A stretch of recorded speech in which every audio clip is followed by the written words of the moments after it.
On behalf of the Literary Affairs Committee of the Ashok Club, the Prabhat Khan Foundation, Spark PR, and Mr. Jagdeep Singh Jax, I welcome you all to yet another book launch session this month.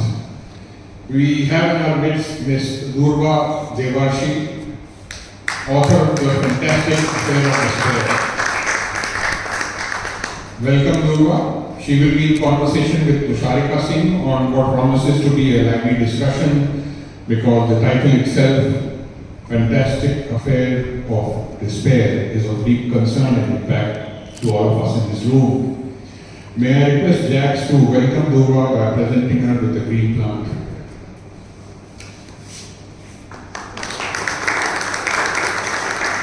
Now may I request Neeruji to please present a green plant to Tusharika.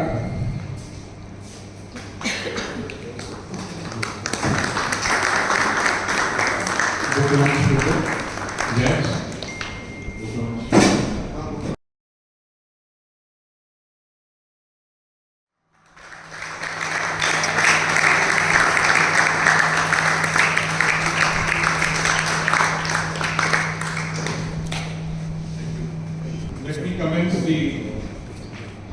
Let me commence the evening by introducing the speaker, Ms.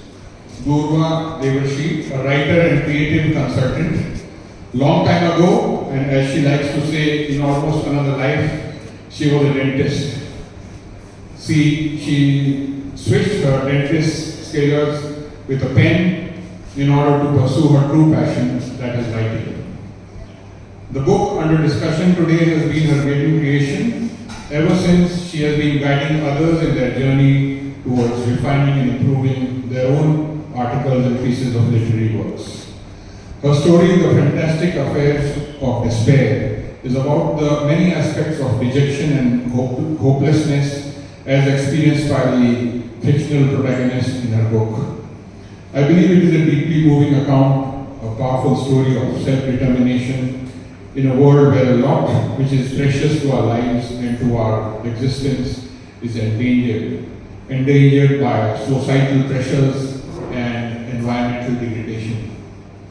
The unsettling discord between humankind and nature is poignantly brought out in this story, portions of which will be shared by her with all of us today.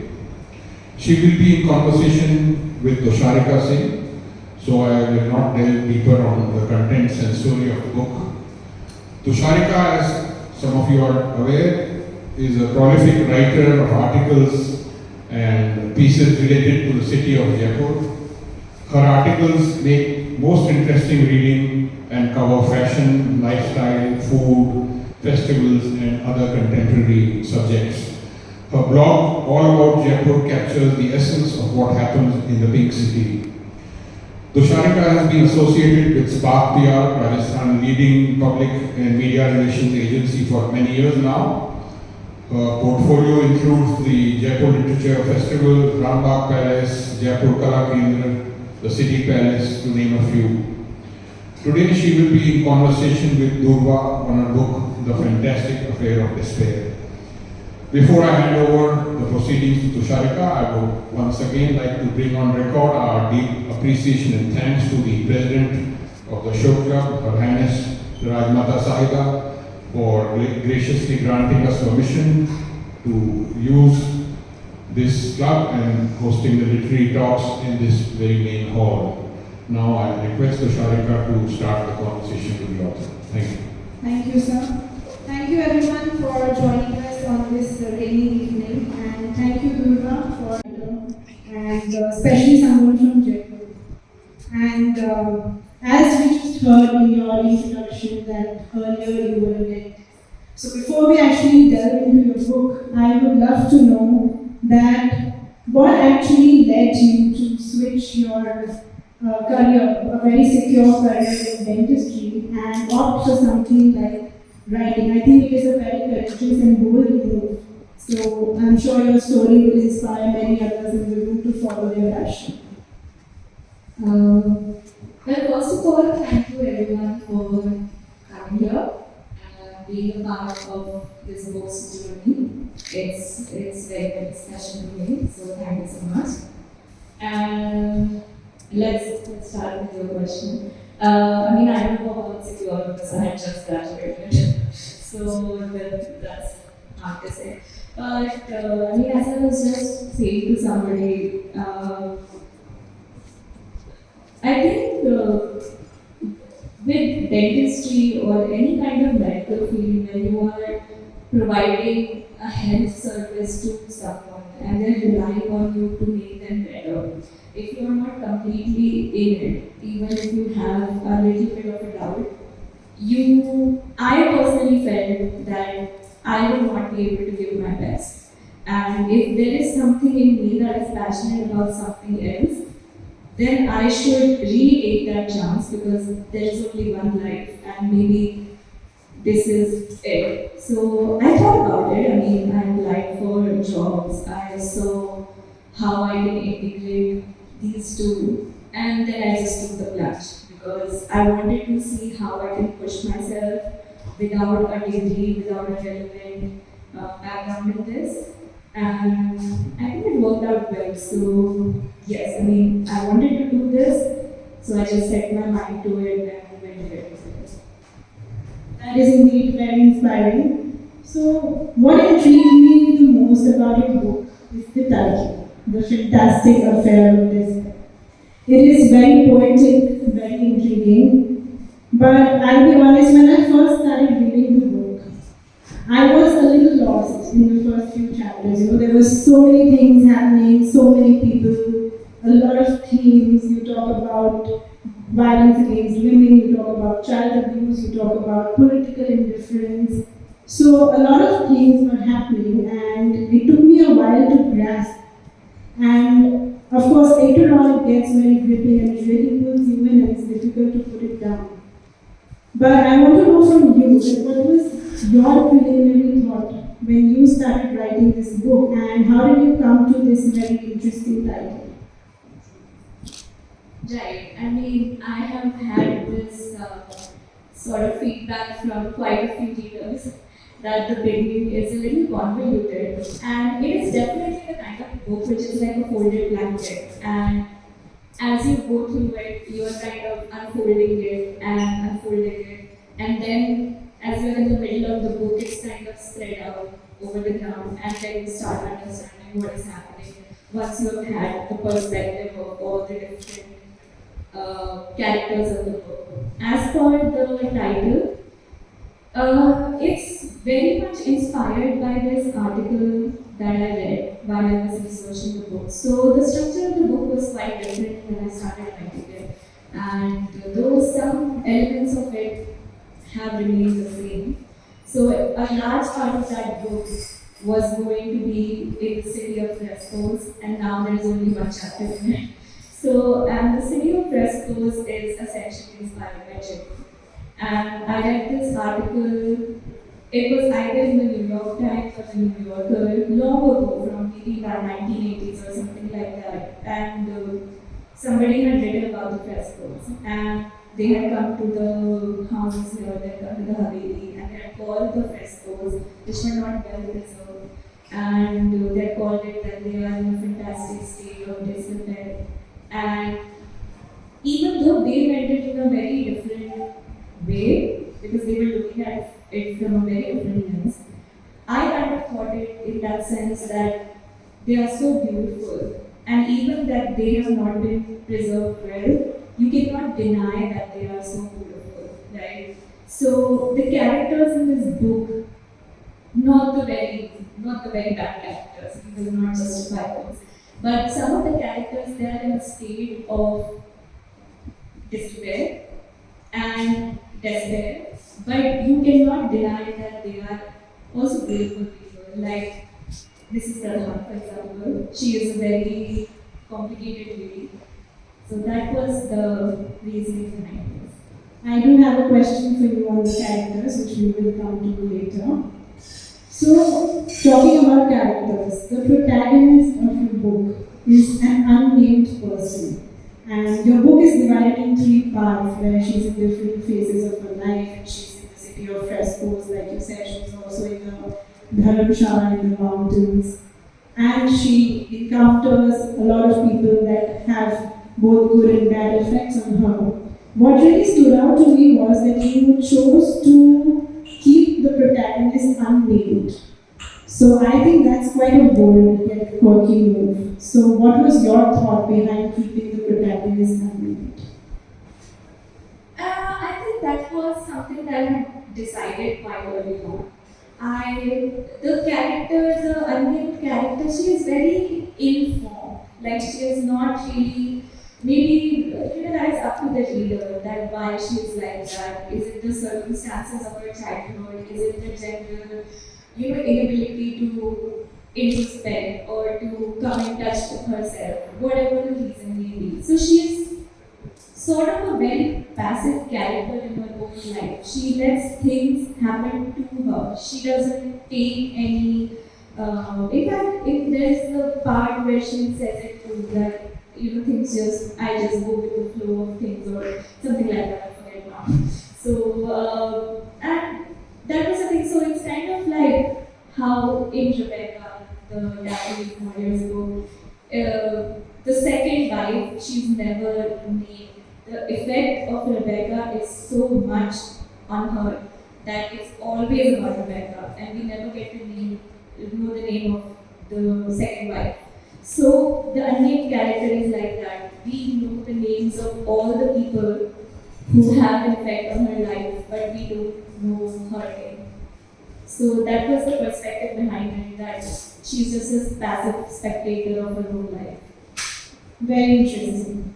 So for my next question, I'm actually going to read out some lines from the book.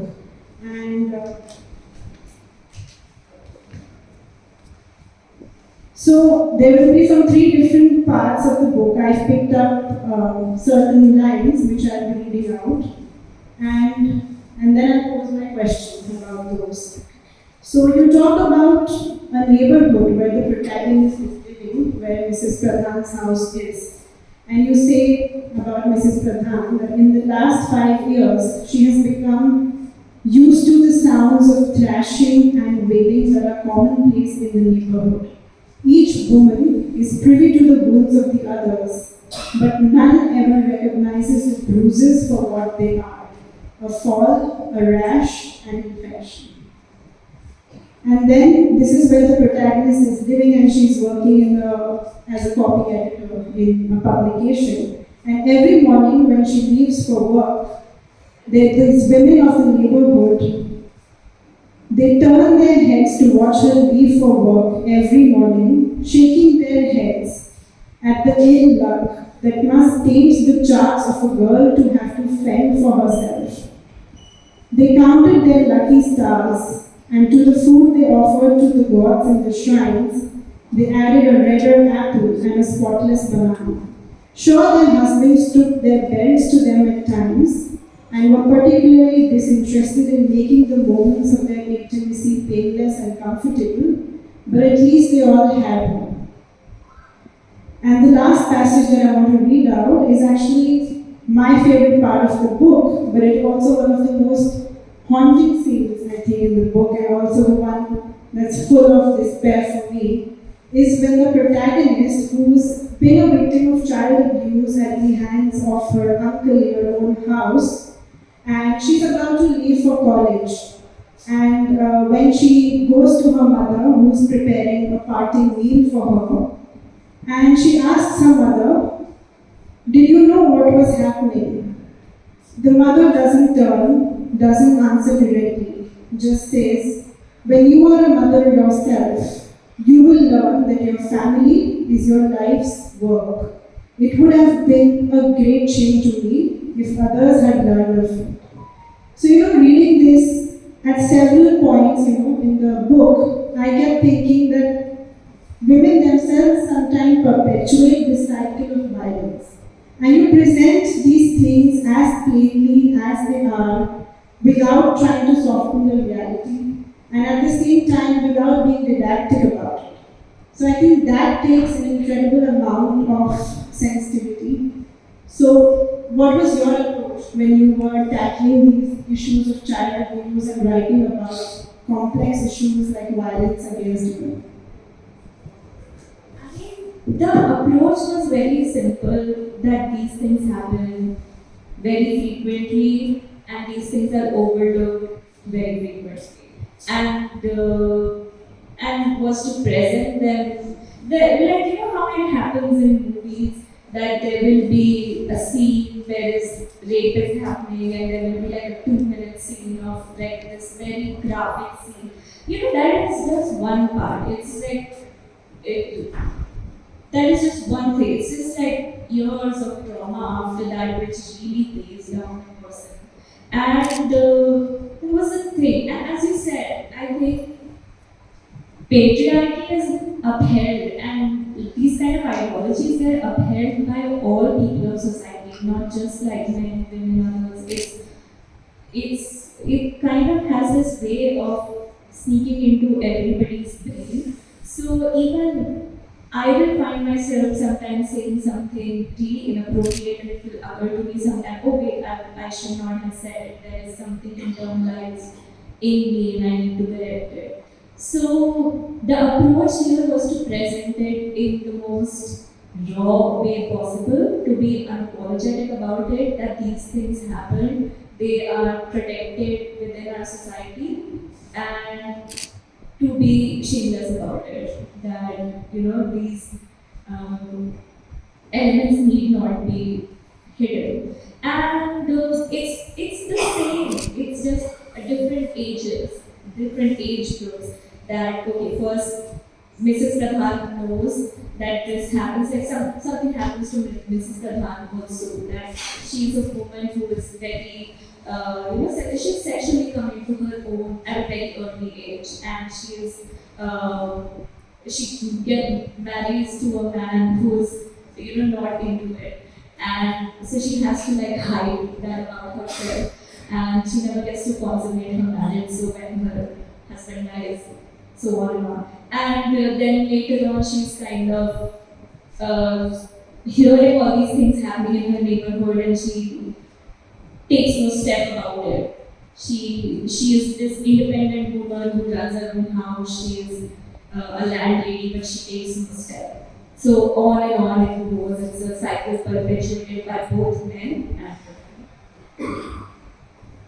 Since you were talking about Mrs. Pradhan, she was in fact one of the most intriguing characters for me in the book. She was widowed young and she was pitied for being barren, and even though it was a husband who never consummated the marriage, and yet in front of his friends he always criticized her infertility. And then you have Leela Ma, who's a pregnant child bride. And then you have someone like Mahindra, who's there for a very short while, but his character echoes that of R.K. Narayan's Railway Raju. All of them are very textured characters and complex characters. So what is the process of sketching these characters? Are they inspired by people in your real life? Are they a figment of your imagination? Do you combine the two? What is the figment of our imagination? They are just what we have seen in our reality, and then our brain kind of adds other elements that we have at some point experienced in our reality. So, I mean, as you said, Mahindra is so inspired by Raju from Guide. It's one of my favorite movies. I just have to put it somehow. In fact, around Anukhi, I heard one of the auto drivers breaking up with his girlfriend in a very British accent. And this was while I was writing the book, and I thought it is a sign that I should put this in the book. So, I mean, I had a very, there were some main characters, like the unnamed narrator. Then there's Arav, there's Kumar. These were the main characters who kind of go on for it. Even each part there is a main character. The leopard is the main character in the third part. Leela is the main character in the second part. But the other characters, they kind of build as you're writing the stories. they are not really, you can't really flesh out, at least for me, maybe other writers, they have a different process. At least for me, it was like, as I'm writing it, it just flows out that, okay, now this scene requires this new character. And it comes from some experience of mine. I mean, I saw Guide when I was very young, but the impact was so much that I had to write it. And the impact of Valley of Flowers was so much. It was probably 10 years ago that I went there, but it had to be a part of the story. So it's just all your experiences, life experiences put together, they all kind of end up in the story in some way or another. I know it's going to be a tough one, but which is your favorite character from the book and why? I mean, it's not a tough question at all. I love Mrs. Pradhan. She is such an interesting lady, and in fact, I have come to love her more as I get messages from readers that they love her. And until the book came out, she was just one of the characters. And now she is kind of this whole entity unto herself that, people love her. And one of the people told me that they would love to read like a whole, a different story of her own, of her life. I was like, oh, that's very interesting. Maybe I should do like a What do you think it is about her that makes her so lovable? I think she's a lot of people in one person. She is not particularly like when she's younger, she has a lover, which is so unexpected. At least we are told that like women did not have lovers in the 1930s. Who knows? Unless we know somebody from the 1930s. And so she does that, but she's also like a very obedient daughter who gets married to somebody that she does not know, and her parents also don't like the husband, but she gets married to him. And she's also a very obedient wife, but she learns everything on her own. Her husband doesn't do anything, he's utterly useless. And then she fights against him also. And then when he dies, she kind of like gets on her feet. She realizes that people look at her with certain sympathetic eyes, but they also look at her as this, there's harm happening. They think that she is the problem, that's why he died. So there's a lot of like, she's a dichotomy, and I think she's a very complex. There's a potential to like explore the complexity of the character. So I think that's why people like her, and that's why I have also like her. Great. So we spoke about violence against women, child abuse, but you're also bringing themes like the environment, the discord between humankind and nature. In the third part of the book, there's a storm split village, there's a fear of a man-eating leopard, and the political leaders at that time are preoccupied with the grand ideas of nation development, and they ignore the suffering of the people who are right in front of them. So how did you weave these threads together without letting any one of them overpower the other?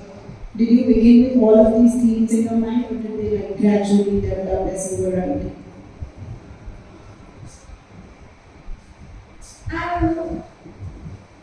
I don't think that they are themes very far removed from our daily lives.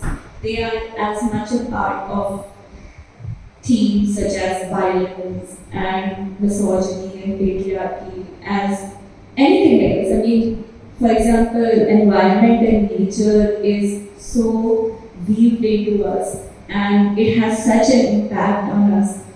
The temperatures were so immense this year, and to say that they need to be,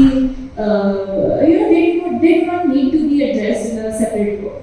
They can be addressed in the same thing the same book as any other theme because they are a part of our lives. They affect us very deeply in our day-to-day existence. And it's happening today also that our leaders are occupied with like grand ideas of the nation.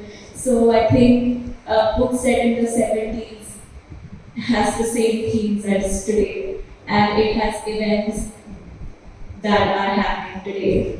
So I didn't have to think of it, it just felt natural to add it to it. So I have read out some of my favorite parts of the book, and I would love to know which is your favorite part of the book, and we could maybe read out for the audience one or two paras. Of course. I mean, I would start with a disclaimer that I never looked at the book, so I had to fish out a paragraph with Tusharika's help at the beginning of the session.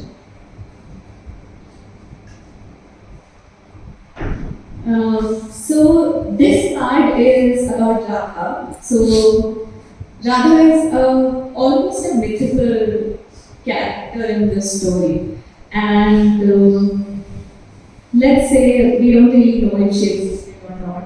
Like that's up to the reader too. There's a lot of elements in the story which are up to the reader. So much like the memories of the first time that he has shoveled into painful corners, she arrives once again. In her frail arms, she carries a fleshy bundle, their son covered in slime and blood. The villagers do not see her right away, and it is still some time before they notice the lack of cover on her. The men avoid their gazes, but the women, though briefly shocked, run towards her with a discarded blanket. He distinctly hears them fussing on their way to her, screaming at her not to strain herself, and admonishing her for the state she has put herself in. Their indifference towards her is momentarily disregarded. Radha, however, shuffles towards him, her gaze fixed on his. She ignores the women who run towards her, the blankets stretched between them, ready to be enfolded around her bare body. She waves them away with a shake of her head. There is no shame in her state. Her son is born in his skin, and she too is reborn, as she had been the first time. When he raises his head completely, she smiles triumphantly. Did I not say that we will have a son? He remains crouching, too afraid to approach this creature of the forest. She is not a woman, not a beast. Radha is a divination among men. Amazing. So, I would love to know what is your process when you sit down to write something, since you're also an editor, you edit other people's works. So, when you are writing, does the editor in you also step in and break your flow? Yes. So this is a second book problem, and I didn't have this problem in the first book, but the editor is kind of like really becoming a problem with the second book. But the first book was easier in that way that there was no expectations. I was just starting from there is still no expectation. All the expectations are my own, and now. So I try to, that is the key to writing a book, that you just have to, you can't work on a blank page, right? You can't edit a blank page. So the first thing is that you get the first draft out, and then you give it some time, and then you edit it. So that is it is problematic. The process is simple. You have one sentence, you add another sentence to it, it becomes a paragraph, it becomes a chapter, it becomes a part, it becomes a book. There is no, I don't think there is any other process to it, though I would suggest asking people who have more experience in it, because I could be bullshit, honestly, so I would really recommend asking someone else. You also work as a freelancer, and one question that always pops in my mind when I talk to freelancers is that how do you not procrastinate, and how do you actually sit down to work and write when you have nobody really to answer? I mean, I am just excellent at procrastinating. That is, if there was a designation of like senior procrastinator or VP, like that would be me. So it is difficult, and I try to really I'm trying to train myself to not do it because there's a lot of stories I want to write, and this is what I want to do. So it's kind of like the two devils in me just battling that you want to do this, but it's so much easier to lie in bed and do nothing. And so yes, I mean I think it's we since ever since we are younger, there's always a figure of authority telling us, you do this now, you do this now. And when you are kind of your own boss, we are not used to disciplining ourselves. So it becomes quite difficult. But I guess when you take gains of your own professional life, you have to teach it to yourself. And I'm trying my best. When I have that figured out, maybe another session. So do you ever face a writer's block since you're already working on your next book? Do you ever face a writer's block, and how do you get out of it? Yes, I mean, I have found that I think writer's block usually happens when you've been working on something for a really long time, and then you get tired. You have a tendency to get creatively exhausted, right? And I find that certain exercise, it's kind of when you start exercising, your muscles are still tired, but once they've started running again, it's 10 minutes, 15 minutes after that, you feel a little better. And so instead of jumping right into the story, you give yourself a little prompt that, okay, I'm going to talk about the best food I've ever had. And you kind of write about that. And then jump. So you have to kind of oil your writing muscles a little. And then you start writing. And I think that is these small exercises. I mean, I'm also learning as I go. But these small exercises are really helpful to get over writer's block. Thank you for these tips. And since you mentioned your second book, would you like to share with the audience a little glimpse into what that is about? Are you working on the same kind of themes, or is it something entirely different? I mean, the theme is, in my head, it's kind of like, it's the, I mean, let's not get into the theme, but let's just say that the main character in it is a Haveli. So, yes, let's leave it at that. Okay, very interesting. So now we can open the house for questions. If anybody has questions, please raise your hands. So Doorva, we had a small chat also before you started. My question would be that from being a dentist to being a writer, what inspired you? I'm sure it's your passion that came out, but what inspired you? It's very difficult, to start writing. So when did you realize you were in school at SMS? You said SMS school, and then what inspired you? Because I'm sure at SMS you studied sciences, right? Like dentist. So how did all this come about? Where did you realize that you want to leave this and writing? Writing is not easy. Jack and Tusharika are both experts, but it's not an easy thing to do that.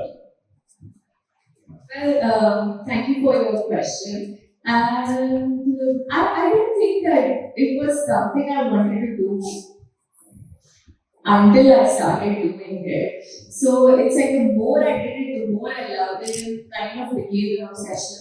And I worked with books. Like after I left dentistry, I started working as an editor. I was like a slow process. It's any other job. You start an entry level.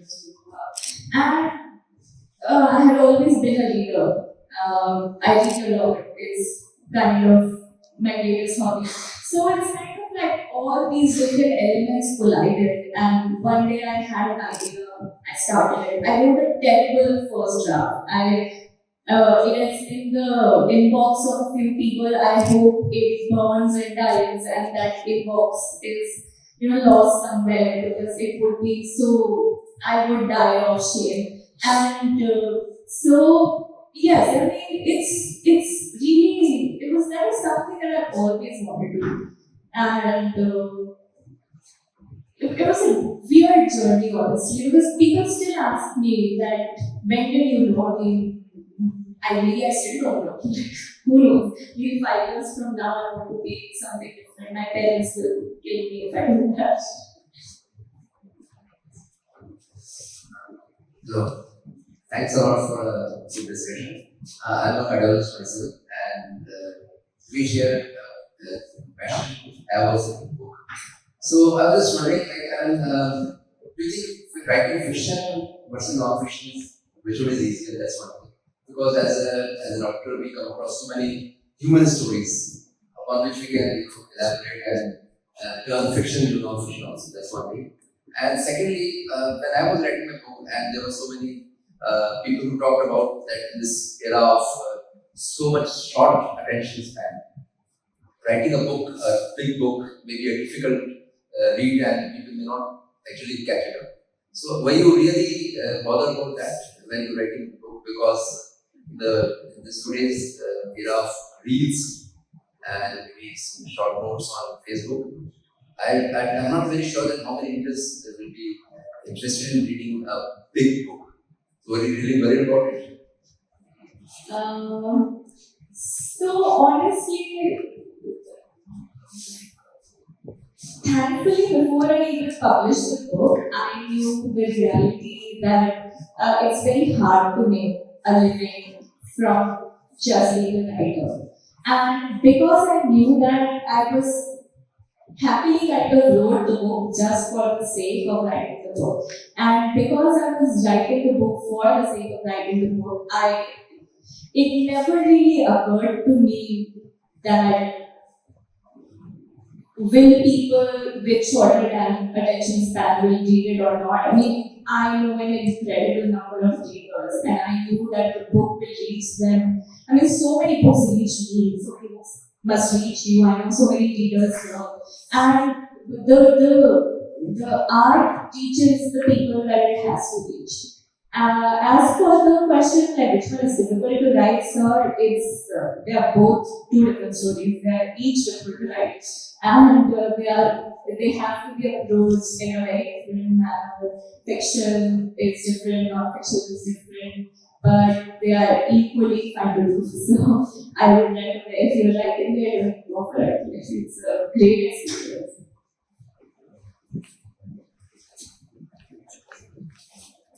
Hi. You said whatever is there in the book is mostly from your experiences or from places where you traveled. Is it like just what you said? Mostly, no? I mean, the Valley of Flowers. Alright. Yes, I got that. Like some part of the books were from where you traveled or most people you met or experienced. So, do you be writing, would you be able to write a book which is like totally from a different geographical area and different people who will never experience, because that would be totally imagination. So, would you be comfortable in that form, or do you think you'll be writing mostly what happens around you and like, what you think is maybe extrapolate from that particular experience? No, of course not. I mean, I don't think that any kind of creator of anything they need to put themselves in a box. When you say I'm a woman, so I can write female characters better. But if I had to write a man, I need to be a little sensitive about it because I'm writing somebody that I have not experienced. Right? So it's the same way. I mean, I can write characters from different communities and different regions, but you have to be a little sensitive, you have to have understood them a little better in your surface level understanding of it. But I don't think that we need to really put ourselves in that box. So I would be very happy to write things. I'm not at all bothered with just my experiences or anything like that. I mean, how much can I experience? It's just my life. There's one quick question for you. So, I've just recently started reading your book, and the characterization is extremely rich. I mean, you managed to accomplish in your first book, which many, the best in the genre, are not able to. So, when you read, each of the characters seems like they have amazing backstories and they seem very intentional and conscious. What was that process? Like, how did you go about creating those characters who just come across as so solid and rooted? Oh, that's a very difficult question because honestly, these were in my mind. It was kind of like these are very common issues. I mean, there's a man who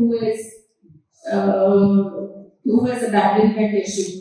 There's a man who thinks his father is a hero, and he thinks because he wants to emulate his father, he kind of takes on that narcissistic personality and everything. So these are very common things that we see in people we meet and everything. So in my mind, it was kind of like I want to address the most basic of personality flaws that come from generational trauma.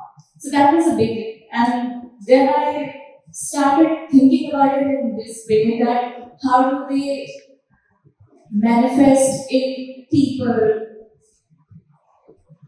and how they treat other people. So it just came out after that this is the most likely way that they would treat people. And once I had that clarity in my mind that there is a person named Kumar. Kumar takes his father and who he represents. So he wants to be exactly the opposite of him. But Arab is a man who thinks his father is a hero, so he wants to be exactly like him. So they are best friends, but they are like exactly opposite of each other. So it was kind of like, and then it becomes when you're filling in the story, right? It becomes so easy after that once you have that basic characterization in mind. So that was the base idea of it.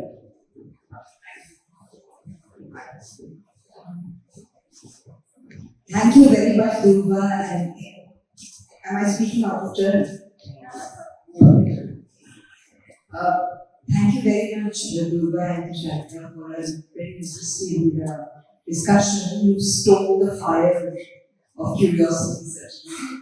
I have not read the book, and what intrigues me is that for someone as young as you have brought together child abuse, violence against women, patriarchy, the feudal mindset also from what one can leak out. I would like to know that the ideologies that are behind these issues, have you had first-hand conversations with people who suffer child sexual abuse or face violence, domestic violence, or is it from your readings alone? And also, usually a first book tends to be autobiographical. So you do mention that you wanted to put guide into it, and you wanted to put the life of love into it. So when you look at the entire whole, what percentage of it do you think is really autobiographical or it is by imagination? That's a curiosity in my mind. So there are two questions that I asked. Yes, that's a very good question. It's kind of an amalgamation of almost all the women I've known in my life. And I mean, I have left out a lot of stories in there. And these are women I have known from college, these are women I have learned from school, my professors, their experiences, my teachers, their experiences, some of the nurses I knew in my hospital, their stories.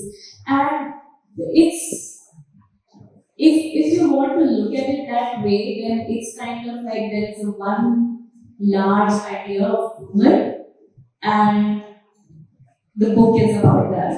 And it's kind of like there are parts in it which are one woman in it is actually made out of the experiences of 30 women. So these are not something, the issues in it are not really something that we don't go through all the time. These are something that we've all been through. And I wanted to present it in such a way that there are not some things that can be ignored because there's such a regular part of life. We just accept it. That it happened to us, or and all that stuff. So I wanted to bring out like that it is a women's book and it is made up of all of our experiences. So that was the intention. Hi, Doorva. Doing one thing. Although biographical part, though, there are references to my favorite books. Valley of Flower, that is my biggest obsession. That whole part 3 is maybe an exploration of my obsessions because the leopard is basically a childhood obsession of Jim Corbett's works, and so is Valley of Flowers. There's so much of it so much of me in it. If I started like listing it out, I'd really love that. Hi. So I read the book today. It's a fantastically mesmerizing, piece of literary flourish. You have a extremely poetic language the way you go about writing. And I think my question is an extension of what Ma'am just asked you. That you write about some very difficult subjects. How could you marry the intensity about the intensity with which you want to write about those difficult subjects and yet be so utterly beautiful about that? The only book that I read this year which comes close to as big literary flourish is Samantha Halu's Orbital, so you can take a bow on that one. So yeah, that's the question. And who were your influences when you were deciding to write? First of all, thank you so much for comparing this to Orbital. I don't think I deserve that yet. But the influences I can think of two books that 2 or 3 books that I read while I was writing this book that had like a very deep impact on me while I was writing it. One of them was A Fine Balance by Rohit Mystery, and another one is this translated Korean literature. It's called Brave by John Myung-Kwan. And the third one is Wolf Hall by Hilary Mantel.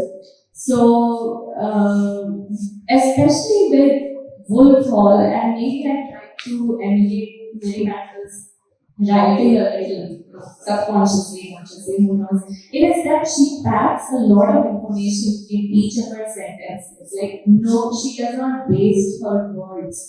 Each word needs to have information, there's no fillers in it. And that was the thing that I want to address. If I had to address a life in 60,000 words and all the various aspects of it and how many elements affect it, then what is the best way I can do it? So that was the intention behind it, that it has to be intense, it has to talk about a lot of issues, and it has to pack a lot of information without becoming particularly heavy. I'd like to ask, firstly, congratulations, and especially good for a Jaipur resident to be a novelist writing in English. I think she deserves a big hand today. My question is, how easy or how difficult it was to deal with the publisher, one. And two, did you have an outline? You said sentence keeps coming after sentence. But did you have an outline plan before you started? Thank you for asking that question. I mean, I know people have various kind of experiences with their publisher. I think I have been really grateful in that sense and very lucky. My book is published by Macmillan, and the people I work with, Shreyashi and Vidyashi and the marketing team, they are excellent people.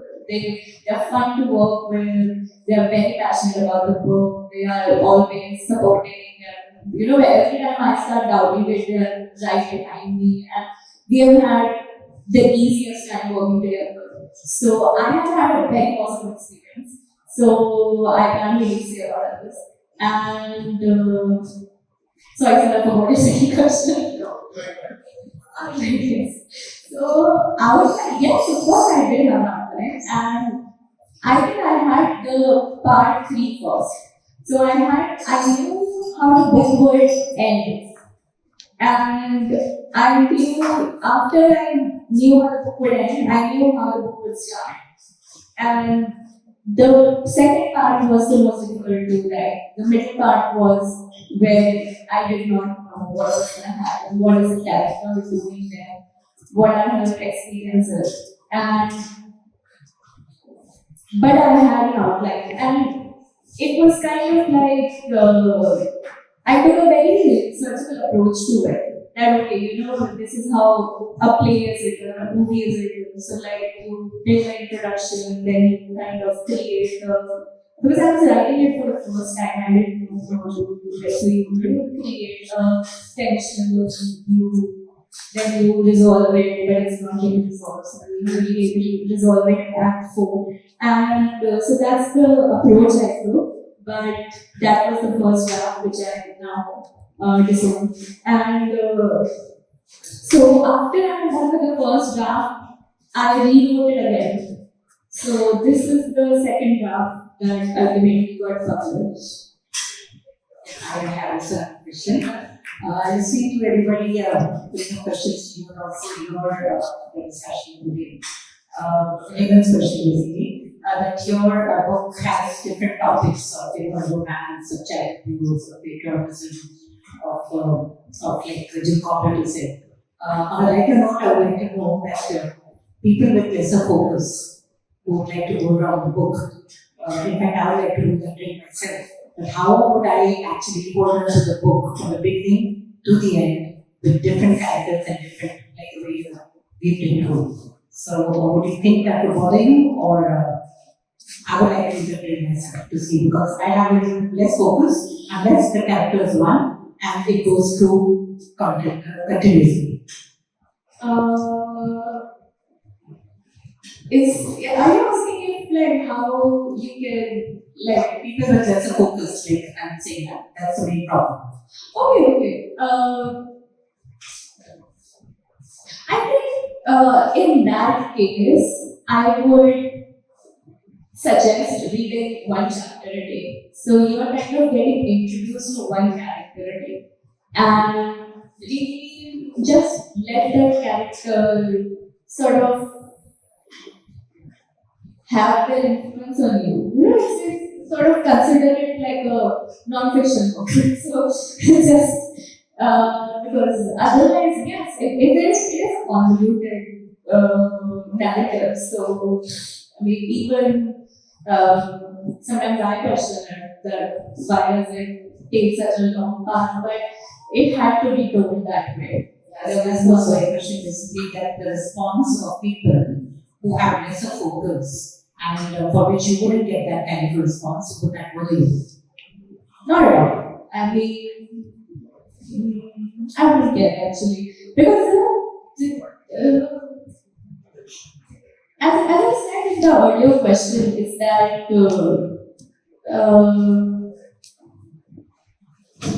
art has a way of finding the people that it belongs to. It doesn't need to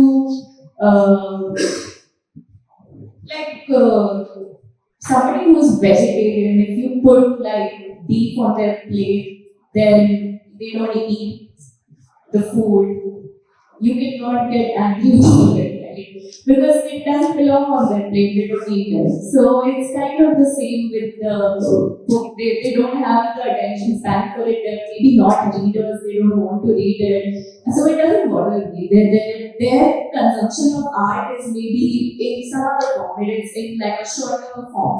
So I think we don't, it doesn't bother me honestly. So the brief plate is moved away. Yes. There are no more questions? Yeah, excuse me. I don't have a question though, but I just want to make a comment.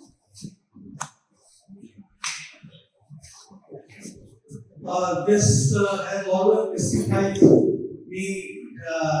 This has always mystified me when some creator is asked how he created all this.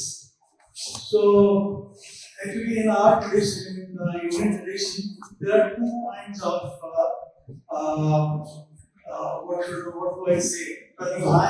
Two types of talents, I guess. So one is Bhavitri Pratibha and the other is Savitri Pratibha. Bhavitri Pratibha is the Pratibha of talent of the creator, and Savitri is the of the criticizer, who criticizes, or you may say appreciator.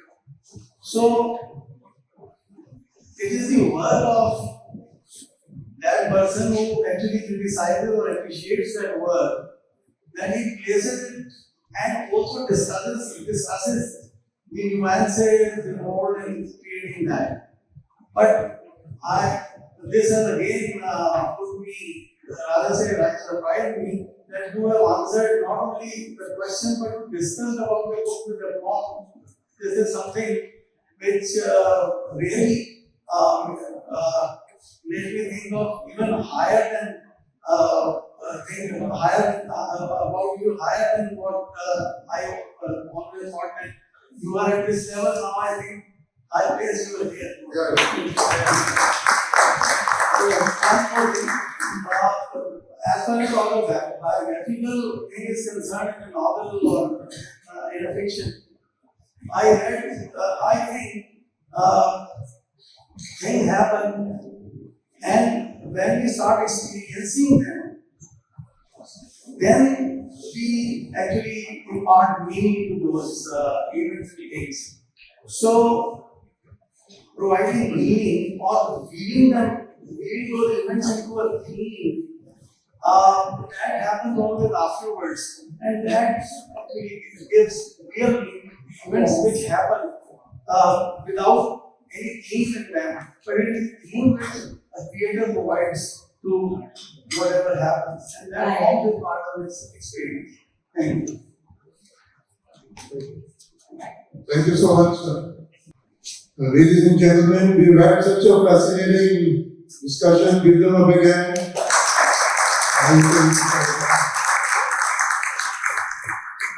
would like to once again thank the management and the royal family of Jaipur for providing us, in fact, encouraging us to do such book discussions every month and even more if required. We're always grateful to the club. As I told you, we do normally once a month events, and we have some excellent lineup of events coming for the next few months, and you'll be hearing about them. For this book, some of you have already obtained from this process. We don't sell books here now. The books are always available on Amazon, Please do pick up a copy. Some of you have already picked up and read it also. So please do encourage our authors that do order a copy of the book. And that's it. And we have some garam pakoras and chai for you. Please go ahead. Thank you very much.